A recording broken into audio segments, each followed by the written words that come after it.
앞에서 비판하지 말라는 말씀을 드렸습니다.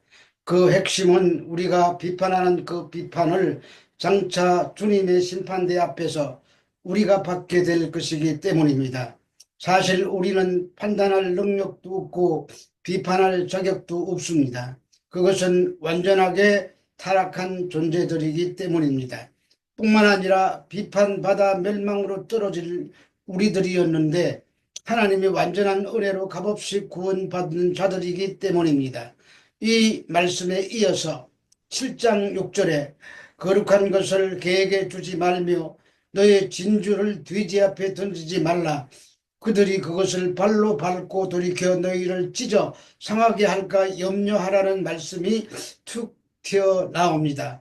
생뚱맞게 비판하지 말라는 말씀 다음에 이런 말씀이 나와 혼란스러울 수 있겠지만 이 말씀은 앞에서 비판하지 말라고 하니까 잘못된 사람들의 잘못된 행위들을 보면서 분별 없이 받아들이고 맹목적으로 타협하여 따라갈 것을 우려해서 주신 말씀입니다. 이 거룩한 것과 진주는 복음의 말씀이고 개와 돼지는 복음에 대해서 적대적이고 의도적으로 성령을 회방하는 거짓 선지자들을 가리킵니다. 비판하지 말라고 해서 그들까지도 비판과 판단의 대상에서 제외한다거나 그들이 주장하는 것을 따라서는 안 된다는 주의의 말씀인 것입니다. 마태복음 7장 7절에서 8절의 말씀입니다. 구하라 그리하면 너희에게 주실 것이요 찾으라 그리하면 찾아낼 것이요 문을 두드리라 그리하면 너희에게 열릴 것이니 구하는 이마다 받을 것이요 찾는 이가 찾아낼 것이요 두드리는 이에게 열릴 것이니라. 기도에 관하여 점층적인 방법으로 교훈하고 있습니다. 먼저 구하라는 말은 하나님께 우리의 필요를 적극적으로 요청하라는 말입니다. 하나님께 구하는 것은 하나님에 대한 우리들의 믿음의 표현입니다. 하나님을 하나님으로 대우해 드리는 것입니다. 이 자체는 하나님의 뜻에 순종하며 그분의 응답을 기다리는 믿음의 행위입니다. 구하지 않는 자는 믿음이 없는 자입니다. 구하는 과정에서 즉각적인 응답이 없을 수 있습니다. 그러나 포기하지 않고 계속해서 기도해야 합니다. 하나님의 응답은 우리의 기대와 다를 수 있지만 하나님의 뜻을 따라 가장 적합한 타이밍에 가장 선한 결과로 응답될 것입니다. 다음으로 찾으라는 말씀은 하나님의 뜻이 무엇인지 깨달아 알라는 말씀입니다. 우리는 우리 육신의 필요를 따라 구하지만 하나님의 뜻은 늘 우리와 다를 수 있습니다. 그래서 기도하면 하나님이 원하시는 것을 깨닫게 됩니다. 본 설교자는 A를 달라고 기도하기 시작했는데 하나님께서는 A가 아니고 B가 내 뜻이니 내가 찾는 것을 바꾸라고 하실 때가 많았습니다. 기도하다가 보면 성령께서 우리 마음에 하나님의 뜻에 합당한 것이 무엇인지 깨닫게 만드시기 때문입니다. 끝으로 두드리라는 인내와 끈기로 그분의 응답을 기다리는 자세를 말합니다.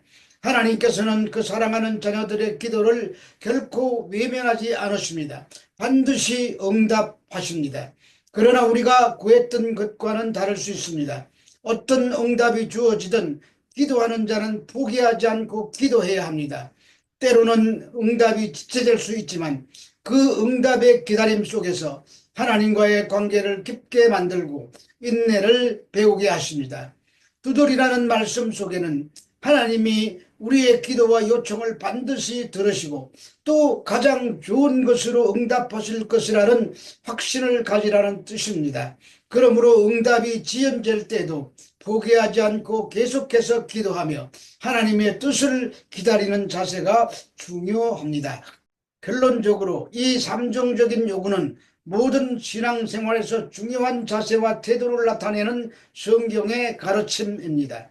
각 표현은 하나님과의 관계를 깊게 하고 신앙을 성장시키는 데 중요한 역할을 합니다.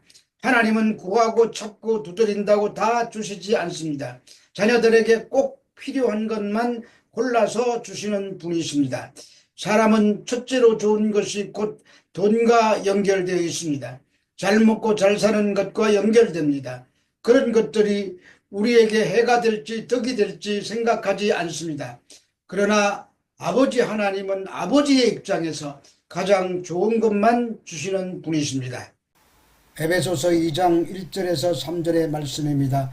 그는 허물과 죄로 죽었던 너희를 살리셨도다. 그때 너희는 그 가운데 행하여 이 세상 풍조를 따르고 공중의 권세 잡은 자를 따랐으니 곧 지금 불순종의 아들들 가운데서 역사하는 영이라. 전에는 우리도 다 그 가운데서 우리 육체의 욕심을 따라 지내며 육체와 마음에 원하는 것을 하여 다른 이들과 같이 본질상 진노의 자녀이었더니. 바울은 에베소 교인들의 삶을 과거에는 죽었던 삶이라고 말합니다. 신체적 죽음이 아니라 영적이며 도덕적인 죽음을 말합니다. 그래서 생명을 수여하시는 하나님과 단절된 삶을 죽었던 삶이라고 부르는 것입니다. 허물은 정로에서 떨어지다라는 의미로 진리에서 떠나는 것이나 잘못된 길로 가려는 경향성을 가리키며, 죄는 문자적으로 관역에서 벗어나다는 의미로 하나님께서 제시하신 생의 목표를 따라 살지 못하는 모든 행위를 가리킵니다. 그때에 너희가 그 가운데서 행하여라는 구절에서 행하여야 해당되는 헬라어 페리에파테사테는 윤리적인 행동이나 삶의 방법에 있어서 하나님을 대적했다는 뜻입니다. 대적하는 방법이 두 가지인데, 하나는 이 세상 풍속을 쫓는 것이고 또 하나는 공중권세 잡은 자를 따르는 것입니다. 당시 생활 풍속은 그리스도인이 되기 이전에 에베소 교인들이 이 세상에 의해서 지배를 받아온 풍속을 말합니다. 그리고 공중의 권세 잡은 자는 사단을 말합니다.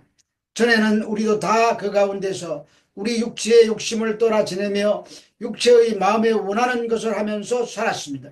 그래서 본질상 진노의 대상이었습니다. 그들은 이 세상이 좋아하는 것을 원합니다. 그것이 돈이고 권세이고 명예이고 다 그런 것들 뿐입니다. 우리는 진짜로 좋은 것이 무엇인지 몰랐습니다. 마태복음 7장 9절에서 11절의 말씀입니다.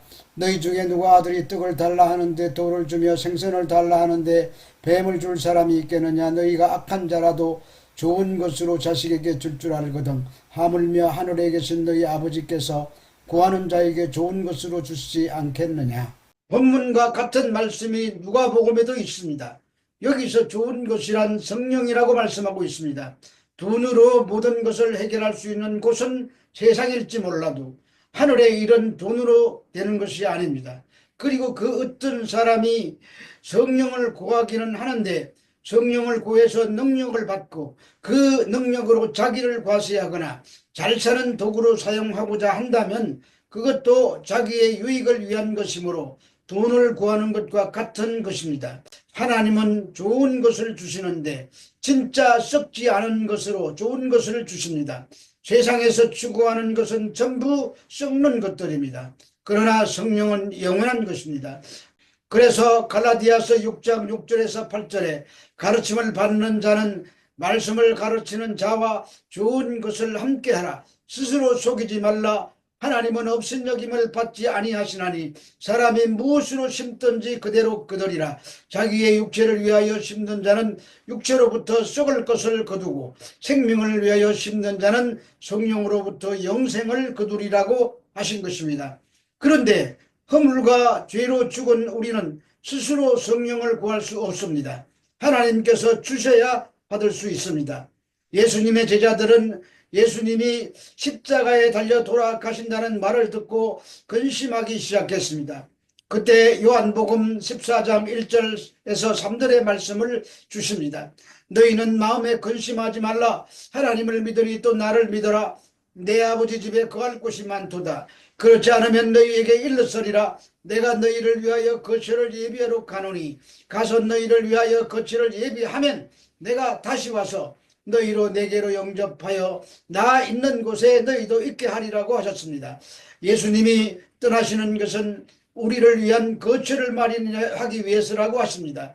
하늘에다가 우리가 살 맨션을 지으러 가신다는 말이 아닙니다. 성령으로 우리 속으로 들어오시겠다는 말씀입니다. 우리를 거처로 삼으시고 내가 너희들과 떨어지지 않고 항상 함께 있겠다는 약속의 말씀입니다. 우리가 이 세상을 살면서 가장 두려워하는 것은 죽음입니다. 좋은 것이란 바로 이것입니다. 생명을 주시려고 오시는 성령이야말로 우리에게 가장 좋은 선물입니다. 우리 스스로는 구하고 찾고 두드릴 능력조차도 없었는데 성령이 오셔서 죽음에서 해방되는 평안을 주실 뿐만 아니라 우리를 위해서 친히 기도해 주신다고 하십니다. 우리는 연약하여 늘 자신의 육체적인 유익을 구하지만 성령께서는 하나님의 뜻에 합당하는 기도를 하도록 우리의 생각을 바꾸어 주실 것이고 그래서 응답받는 삶을 살게 될 것이라고 성경은 약속하고 있습니다. 마태복음 7장 12절의 말씀입니다. 그러므로 무엇이든지 남에게 대접을 받고자 하는 대로 너희도 남을 대접하라.